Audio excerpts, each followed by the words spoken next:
over to you, Vijay, because many of us say we're fighting the same fight again and again and again. There was a conversation yesterday, will this fight ever end? Will this fight ever end? Well, first, Asad, thanks for forcing me to come to Glasgow.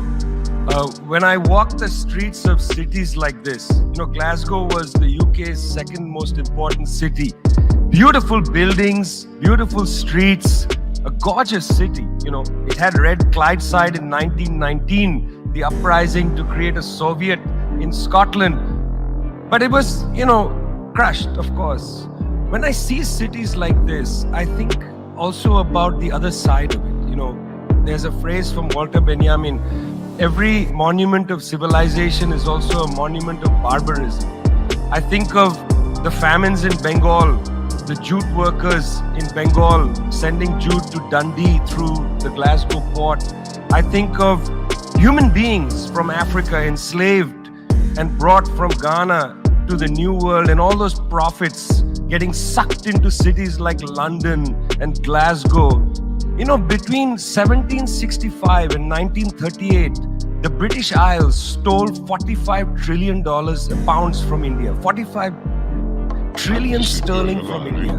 We never got paid for that. When the British left India, when we threw the British out, our literacy rate was 13%. So much for several hundred years of so-called civilization. Meanwhile, our landscapes were destroyed. Coal was foisted on India. You foisted coal on us. You were the ones that came and made us coal dependent. And then you left, and now you dare to condescend to us. When I listen to Boris Johnson, when I listen to people like Joe Biden, when I listen even more to Emmanuel Macron, all I can think of is how condescending you are. You condescended to us 400 years ago. You condescended to us 300 years ago. You condescended to us 200 years ago. You condescended to us 100 years ago. You're condescending to us today. You only know condescension because for you, colonialism isn't something that happened in the past and we defeated you. It's not that. For you, colonialism is a permanent condition. And that permanent condition happens in two ways. There's the permanent condition of the colonial mentality. You want to lecture us. You want to tell us that we are responsible for all the problems because you'll never accept that you're the one principally to blame. You signed the Rio Formula in 1992 on common and differentiated responsibilities. You like the common part. You like the common part. You like to say we're all in this together and so on. We're not in this together.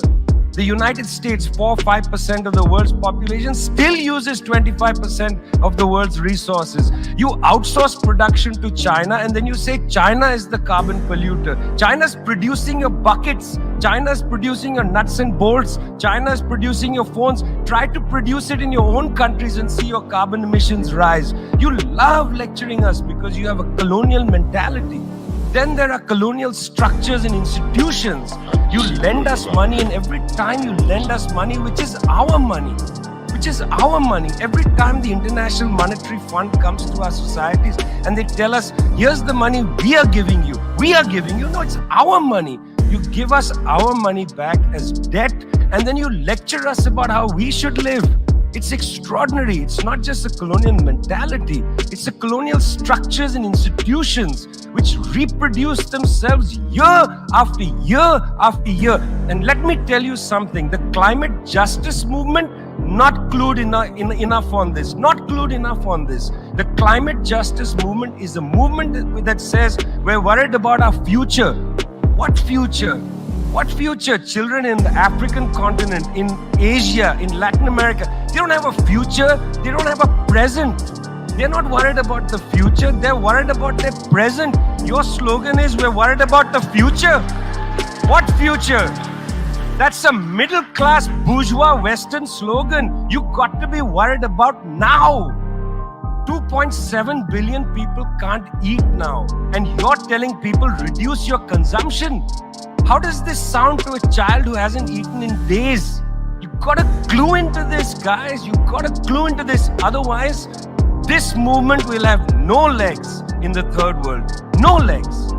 Later, I'd like to tell you about the International People's Assembly, a network of 200 political organizations that we're setting up, rooted in the global south. We want to tell you what our issues are, but are you willing to listen?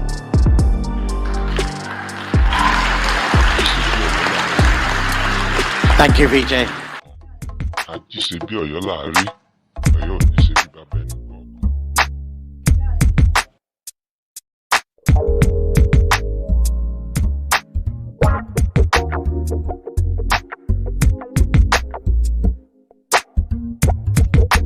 Ajisebi Ọ̀yọ́ láàrí, Ọ̀yọ́ ò ní ṣe bí bàbá ẹnì kọ̀ọ̀kan.